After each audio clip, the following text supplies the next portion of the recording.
ಕಾರ್ಡ್ನಾಗೂ ರೊಕ್ಕನೂ ತೊಗೊಂಡು ಹೆಣ್ಮಕ್ಳು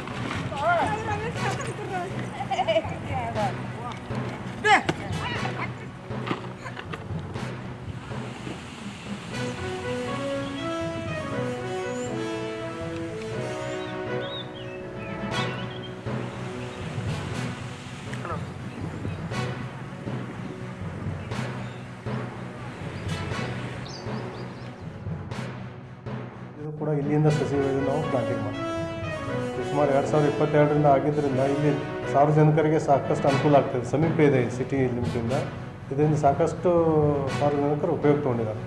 ಇಲ್ಲಿ ಮತ್ತು ವಿವಿಧ ಅಲಂಕಾರಿಕ ಸಸಿಗಳನ್ನು ಕೂಡ ನಾವು ಬೆಳೆಸ್ತೀವಿ. ಈ ಸಾರ್ವಜನಿಕರಿಗೆ ಬೇಕಾದಂಥವು ಅವುಗಳನ್ನು ಕೂಡ ಅವರು ಮನಿ ಪ್ರಮೈಸಸ್ನಾಗೆ ಹಚ್ಕೊಂಡು ಒಳ್ಳೆಯ ಏರಿಯಾಗಳಿಗೆ ಚೆನ್ನಾಗಿ ಡೆವಲಪ್ ಆಗಿದೆ.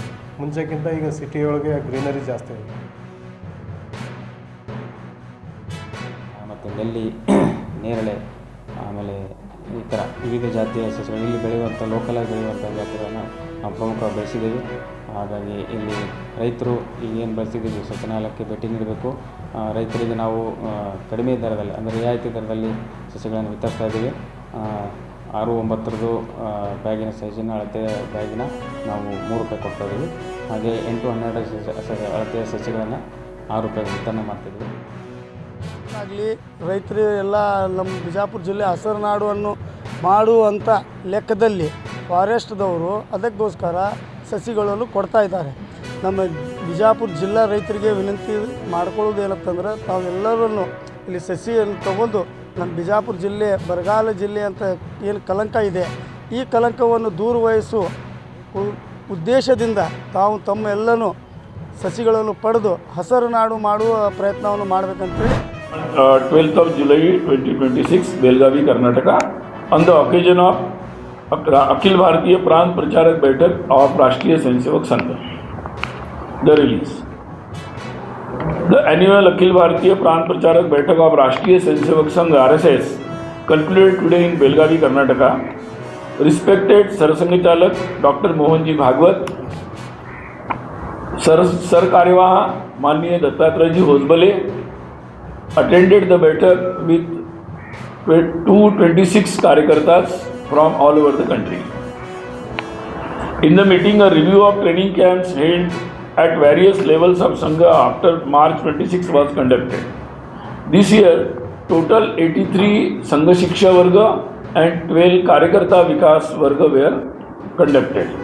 More than 18,842 Swayamsevaks were trained in these Varga. This training included the subjects like Delhi Shakha and Sangha Karya Paddhati, Paryavaran, Disaster Management and Gram Vikas Kutumba Prabodhan. The subjects like this were part of our training. Detailed discussions were held regarding the implementation of the action plan at the Shakha level, and simultaneously the specially centenary year program for maximum Shakha Vistar Yojana that was also discussed in detail, which is scheduled for this year September 2026.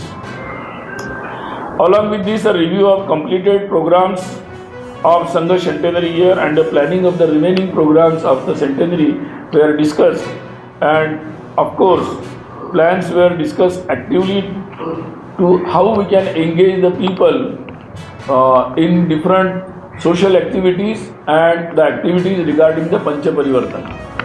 All of you know that there were so many people, those who have participated in the centenary programs at the different levels all over the country.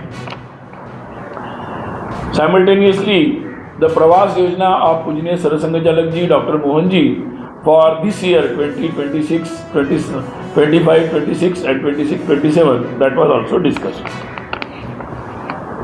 The meeting discussed various topics concerning the current scenario, majorly including the information about the ongoing census and simultaneously the challenges arising out of the population imbalance. Along with expressing concern over the growing ill effects of the drugs and need for priority efforts towards de-addiction, and the planning for programs to mark the 650th birth center anniversary year of the Sant Shiromani Ravidas Maharaj were also discussed. Finally, in the meeting, everyone expressed grief over the incident of irregularities in counting of the donation of box offerings at the Sri Rama Janmabhoomi Mandir and expressed confidence that the ongoing SIT and police action initiated at the request of Tirtha Kshetra Nyas will reach a decisive turn. It was expected of Tirtha Kshetra Nyas to ensure that no such incident happen in future which could hurt the reverence and the deep faith of all Ram Bhaktas towards the Ram Mandir. Thank you. ನಮಸ್ಕಾರ. ರಾಷ್ಟ್ರೀಯ ಸ್ವಯಂ ಸೇವಕ ಸಂಘ ಅಖಿಲ ಭಾರತೀಯ ಪ್ರಾಂತ ಪ್ರಚಾರಕ ಬೈಠಕ್ 10, 11 ಮತ್ತು 12 July 2026 Belagavi.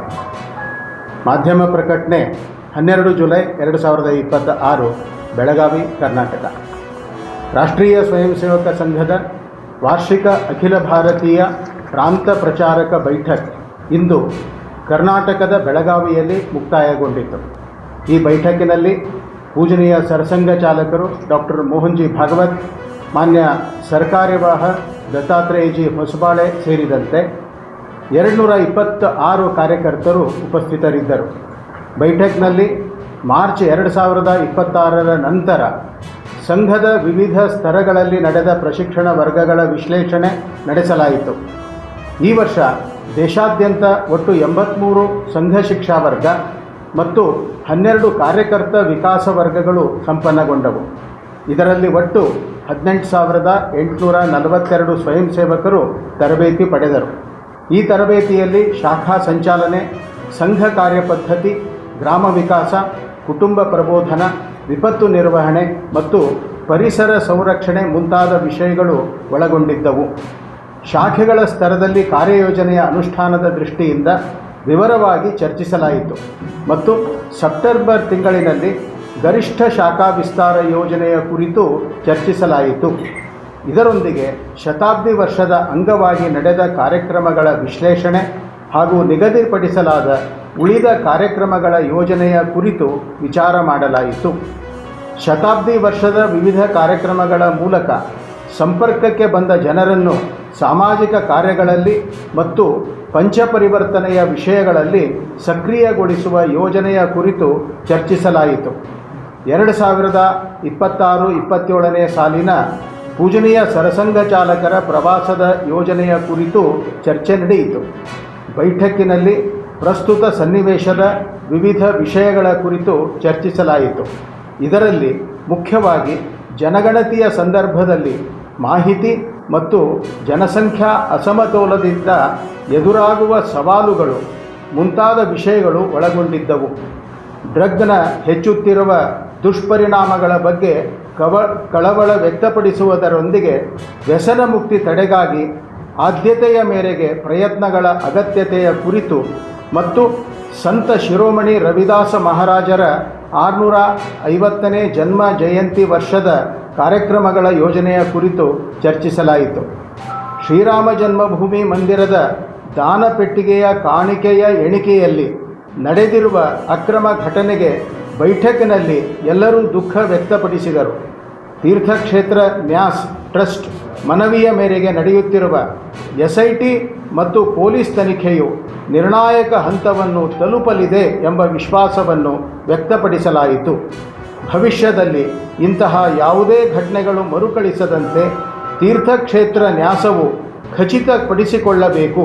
ಇದರಿಂದ ಸಮಸ್ತ ರಾಮಭಕ್ತರ ರಾಮ ಮಂದಿರದ ಮೇಲಿರುವ ಶ್ರದ್ಧೆ ಮತ್ತು ಆಳವಾದ ನಂಬಿಕೆಗೆ ಧಕ್ಕೆಯಾಗಬಾರದು ಎಂದು ಅಪೇಕ್ಷಿಸಲಾಯಿತು. ಸುನೀಲ್ ಅಂಬೇಕರ್, ಅಖಿಲ ಭಾರತೀಯ ಪ್ರಚಾರ ಪ್ರಮುಖ, ರಾಷ್ಟ್ರೀಯ ಸ್ವಯಂ